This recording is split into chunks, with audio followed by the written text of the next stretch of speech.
ब्रह्मचारिणि तृतीयं चन्द्रघण्टेति पुष्माण्डेति चतुर्थकम्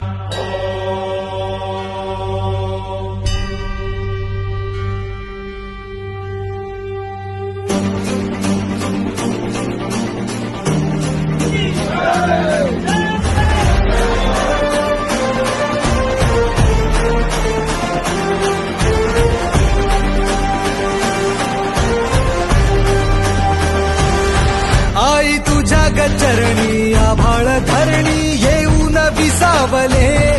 देवादिकांचे संकट जाई ग हरुणी तुझ्याच कृपेमुळे नाद झंकार तू सारा संसार